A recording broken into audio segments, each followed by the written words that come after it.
Hoy es miércoles de mesa. Roy Campos, que está a distancia. Don Pepe Fonseca, ¿cómo estás, don Pepe? Muy buenas tardes. René, ¿cómo estás? Muy buenas tardes. Mi estimado Joaquín, encantado, muy bien. Encantado y bienvenido, ¿eh? Gracias. Enhorabuena. Gracias, muchas gracias. ¿Y qué? Roy, buenas tardes. Buenas tardes y felicidades, Joaquín. Gracias, muchas gracias, mi Roy. ¿Qué hay, don Pepe? ¿Una provocación o qué? Bueno, que hoy, después de la mañana de hoy, ¿Qué? me quedé convencido que el presidente va a seguir siendo activista, el principal violador de la ley, dispuesto a despojarnos de nuestro legítimo derecho a elegir a quien se nos pegue la gana como nuestra autoridad. Él quiere cargar los dados de la elección en favor de su partido y para eso está dispuesto a violar la ley sin el menor escrúpulo. No, a ver, lo digo, ¿por qué nos va a arrebatar? Cada quien es libre de emitir su voto. Pero por eso está cargando los dados, está debilitando a la autoridad electoral. Sí.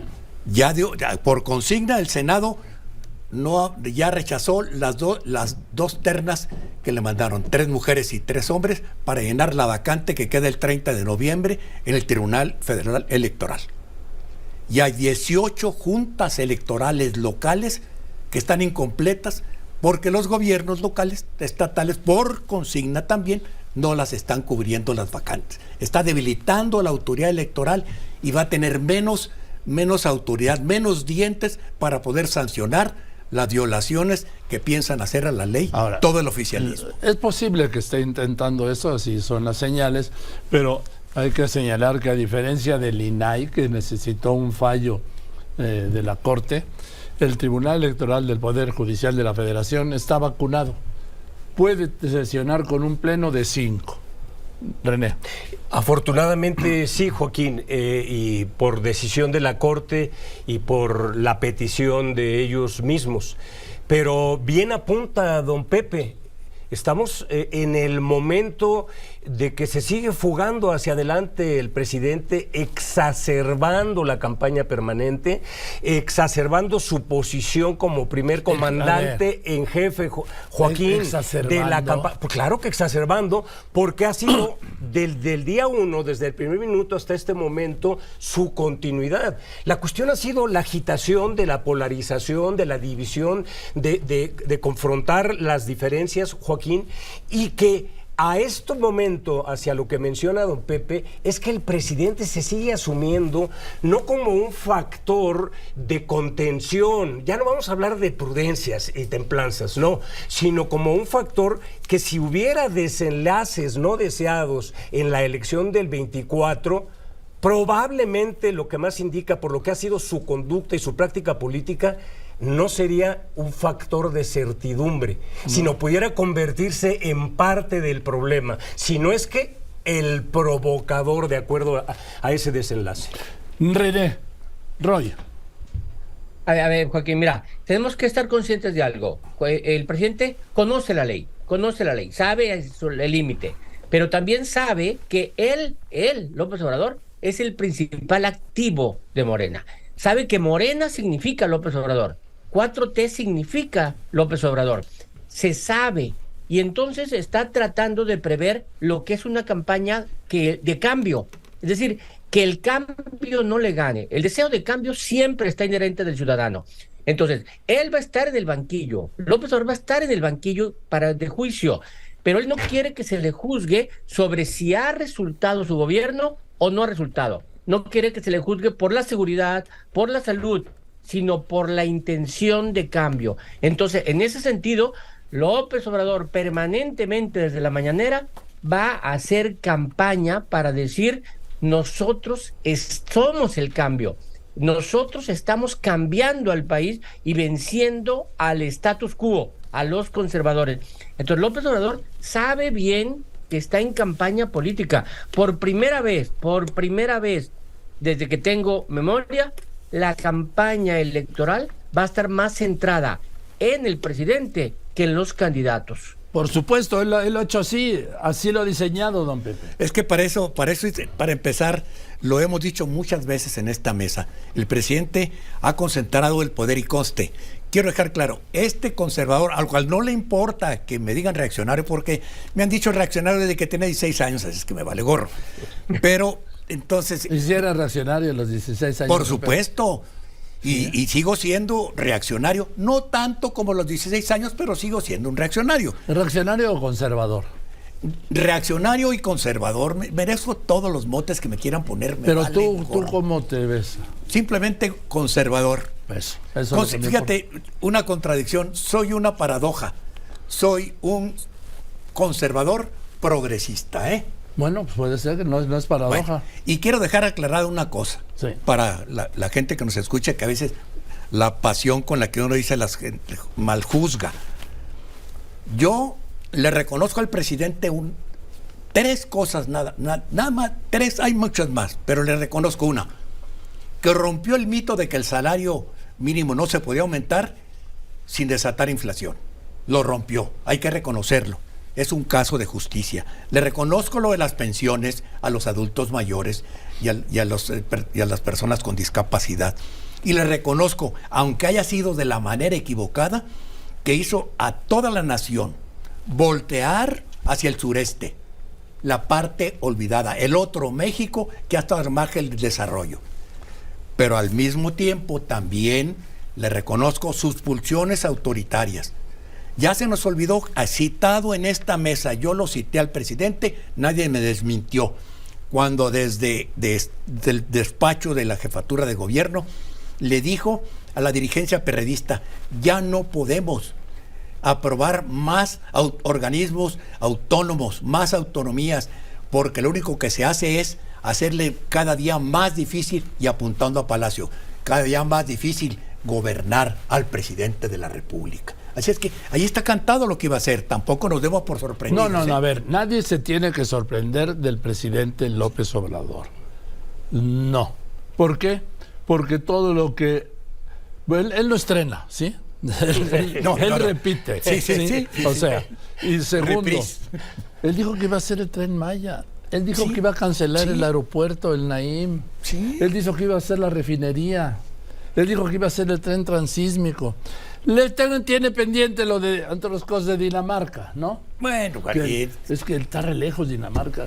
Cada día está más lejos Dinamarca. Y pagan 12 veces más impuestos que nosotros. Y el punto central es el tema para mí, del presidente, dependiente e incluso de reclamo, la política sanitaria, la violencia, la inseguridad y un frágil Estado de Derecho, en donde no me vengan a mí con ese cuento de que la ley es la ley. Roy. Coincido contigo en esos 3 puntos, ¿eh? La seguridad, ya no demos por hecho que no va a funcionar, el sistema de salud está destruido y no va a mejorar, y el Estado de Derecho, él mismo se encarga de erosionarlo, de destruir, de cortar, de pelearse con un poder judicial que no tenemos por qué defender el poder judicial, pero tiene el mismo nivel que él, no debe entender. A ver, Joaquín, el presidente es tan importante que estamos hablando del presidente para la campaña política. El proceso electoral ya inició. Ya ya se seleccionaron por ahí con ciertas simulaciones a las candidatas, ya están en los procesos estatales, y de repente, rumbo al 24, estamos hablando del presidente. Y ahí va a estar la campaña. Tal vez deberíamos estar hablando de la Ciudad de México, de Puebla, de Veracruz. No, el presidente atrae todo. Venga para acá, discutan aquí. Yo pongo mi apostilla después de lo que digo de los conservadores liberales. El presidente es un eterno constructor de narrativas y es muy poderoso, muy bueno para construir narrativas creíbles, que tienen algo de verosimilitud siempre, por eso es que son creíbles. Pero sí, no vamos a poder callarlo. Y ojo, tal vez así debería ser la ley, ¿eh?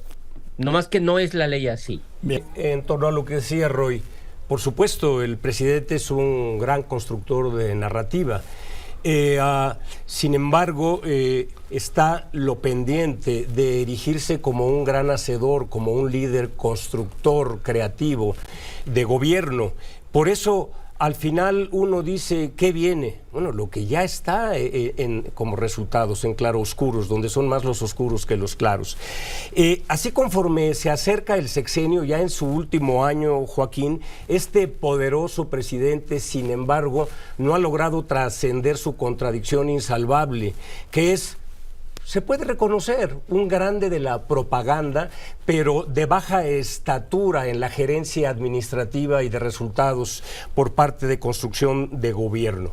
Propaganda exitosa, sí, para sus fines y para sus intereses, pero no necesariamente para la construcción de gobierno que menciono. Por eso, la mayoría de las asignaturas pendientes, y estas que mencionaste que son centralísimas, Joaquín, están ahí demandando solución como grandes problemas nacionales. El cuadro realista, la palabra para mí sigue siendo desolador ante tantos fallos y tantos temas inconclusos. Para mí en esta conclusión es como afirma el académico investigador Luis Astorga, que un eslogan no necesariamente o no hace políticas públicas. Y lo que yo me he permitido venir diciendo desde el día 1, Joaquín, 1000 mañaneras que ahora son más de 1200, no necesariamente hacen gobierno. Sí, pero mira, el presidente es un gran comunicador. El gran talento político que tiene es que si ves tú la estadística que Roy ha mantenido en El Economista, ese seguimiento diario, ves tú que la imagen del presidente está muy por encima de la imagen de su partido. Y de su gobierno. Y de su gobierno. Él está por encima de esas cosas. La gente lo ve así. Ese es el gran talento que ha tenido. El problema que tiene es cómo va a preservar ese legado que quiere dar de la revolución de las conciencias. Ese es un punto central. No se puede entender ni Morena, ni la Cuarta Transformación, y mucho menos el legado, ni siquiera el de López Obrador, sin López Obrador. Por supuesto. Roy. Totalmente. O sea, él es el activo. La campaña va a ser él. Incluso él lo ha dicho, y también yo lo he dicho, y aquí lo hemos platicado. La campaña no va a depender tanto de las propuestas que hagan Claudia, Xóchitl, otros candidatos. No va a depender de las propuestas, no va a depender del debate. Va a depender de López Obrador. Va a depender, la gente quiere que siga el modelo López Obrador o que no siga el modelo López Obrador. Eso es lo que quiere López Obrador, que se juzgue. La oposición tendría que decir, la gente ha dado resultados en seguridad López Obrador, ¿sí o no? ¿Quieres entonces seguir así con la violencia? La gente no vota por muchas propuestas, vota dicotómica, para un lado o para otro. Y López Obrador quiere plantear ese. ¿Y cómo hace? Atrayendo la visión hacia él. ¿Y cómo? Pues va a seguir con la mañanera y no le va a hacer caso al tribunal y al INE. Es cierto, Joaquín, el tribunal no está mocho, puede hacer lo que sea y decir lo que sea, pero ¿qué castigo hay para el presidente? ¿Qué castigo? Ninguno. Yo creo que la gente va a jugar en esa línea. A meterse, salir, bajen de la mañanera esta declaración. Sí. Pero al día siguiente digo otra y después de que pasen 3 días la vuelvo a bajar. Va a estar jugando ahí, va a estar en campaña. Está en campaña. Que es su prioridad. Sí. Perdón. A ver, Roy. Hoy dice el Universal, Claudia Sheinbaum 50. Sí. Xóchitl Gálvez 20. ¿Te lo crees? A ver, yo creo que no es a distancia, pero sí muy claramente adelante Claudia, sí me la creo. Todas las mediciones así lo dicen. A lo mejor 30 puntos ahorita es pensar mucho, pero sí, el fenómeno Xóchitl, lo platicamos en su momento, Joaquín, sí. El fenómeno Xóchitl fue un fenómeno y de repente se estancó. Y entonces yo creo que ya dejó de crecer se quedó ahí. A ver, don Pepe no está de acuerdo. No estoy de acuerdo. No, se estancó porque anda haciendo campaña en provincia. Y seguimos viendo, igual que la Güera Rodríguez, que somos el ombligo del mundo y fuera de México todo es Cuautitlán. Pero se nos olvida que para ganar la presidencia tienes que ganar los votos en provincia. En provincia tienes que ganar. Es más, puedes perder la Ciudad de México y ganar la elección presidencial.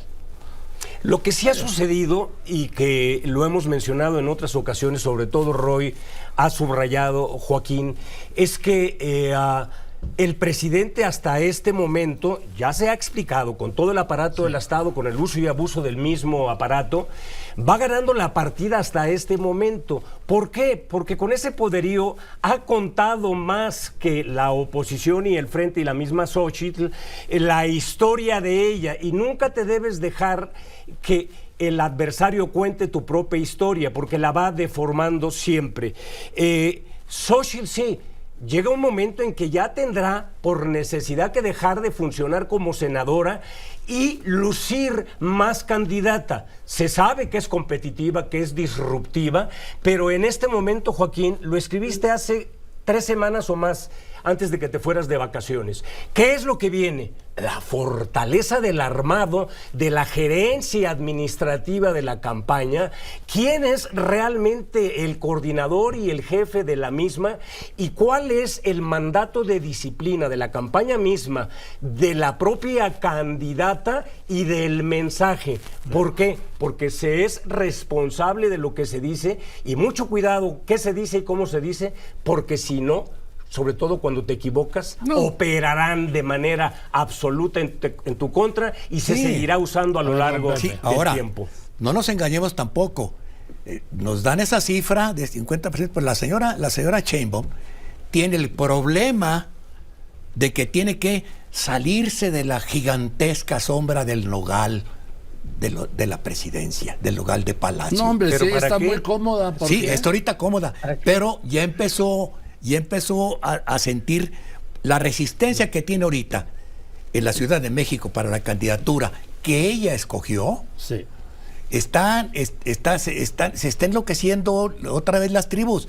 Ya Paco Ignacio Taibo, segundo, fíjate, tuvo que decirles en una reunión en la que estuvieron los personajes de Morena y estuvo allí la señora Sheinbaum, la doctora Sheinbaum, y les dijo: señores, les recordó que las grillas internas y las disputas internas, dice, no cometamos los mismos errores con los que se pudrió el PRD. Sí, ahora, Roy, aquí hay hay muchos puntos, pero uno de ellos. ¿Tú crees que López-Gatell se lanzó porque se le ocurrió a él? No. A lo mejor se le ocurrió, pero pidió permiso y le dijeron: órale, vete, porque de ahí vas al fuero. O sea, López-Gatell va por el fuero, no por la jefatura, va por el fuero. Así como el presidente en las corcholatas le dijo: el que quede en segundo lugar va al Senado, etcétera. Aquí también va a ser los que jueguen ahí y que acepten el triunfo del que puede quedar, que es hoy García Harfuch o Clara Brugada, y López-Gatell va a ir al fuero. Va a ir por 3 años o por 6 años de fuero, y ahí tranquilamente va a seguir dando sus declaraciones de que nos fue muy bien con la pandemia, ¿no? Bueno, sí, siempre y cuando no se le aplique un juicio político. ¿Por qué? Porque tiene que rendir cuentas un día López-Gatell, y un día tendrán que rendir cuentas. Coincido, no va a tener fuero que le alcance. Yo creo que él confía en que la memoria vaya pasando, el juicio político no lo va a alcanzar por si no tiene mayoría calificada. O sea, él confía en eso. Quiere un fuero de 3, 6 o a ver cuántos años, porque sí sabe. De hecho, el presidente dijo, fue casi fue muy el operador del tema. Sí. Él decía lo que le decían que dijera. Él no hablaba por la ciencia, hablaba por la política. Teníamos a un político y no a un científico encargado de resolver un problema de pandemia, ¿no? O sea, sí fue un error ahí, pero les funcionó a ellos. Bien. Sí, 800,000 familias. Vamos con las conclusiones. Joaquín, ese es el grado del poder de un presidente que pudiera estar dispuesto, si es el camino ese que concuerdo, el que dice Roy, de buscar el fuero, de proponer a un elemento distorsionador que es un lastre, por más a prueba X nivel que tenga ante los sondeos de opinión. Respecto a Xóchitl Gálvez, yo creo que lo que viene es su disciplina, ella ha dicho que let it be, que la dejen ser. Yo creo que ha llegado el momento, Joaquín, en que no. Así como dio ese gran golpe efervescente de primera impresión, tan importante es ese como el último. Y tiene que estar absolutamente disciplinada bajo la égida de profesionales de campaña. Gracias. Gracias, Joaquín. Roy, una conclusión, por favor. Gracias. Nada más, no perdamos de vista dos crisis humanitarias. Una, la aceptación que el presidente hace de la leva, del reclutamiento forzoso de jóvenes en México. O sea, eso es algo que debería estar preocupando a todo México. Los jóvenes levantados forzosamente para ser delincuentes, sicarios. Y la otra, la crisis humanitaria que tenemos con la migración. Son dos crisis que verdaderamente se están viviendo en México. Pero ya ves que dice la secretaria alcalde que no hay problema. Digo que vamos requete bien. Don Pepe, una Mira, conclusión. yo nada más como saldo del sexenio le quiero recordar al presidente. Voy a citar dos frases. Primero, una declaración del presidente en junio de 2021 en Villa Ahumada, Chihuahua. Ah, claro. Y tengo aquí la cita exacta. Si no resolvemos el problema de la inseguridad y la violencia, no vamos a ser reconocidos y recordados como buenos gobernantes. Y para reflexión, en esta época de campaña y en época en que empezamos a creernos más de lo que somos, sobre todo los políticos que están en el poder, tengo una reflexión de un anciano de 100 años que siempre ha sido un filósofo políticamente incorrecto, Thomas Sowell, y deja esta reflexión. Algunos de los casos más grandes de identidad errónea se encuentran entre aquellos que tienen problemas para recordar que no son Dios. Oh, gracias. Gracias, Pepe. Joaquín. Gracias, René. Gracias, Gracias, Roy. Joaquín. Y bueno, nos vemos el próximo miércoles en la mesa, cosa de los miércoles.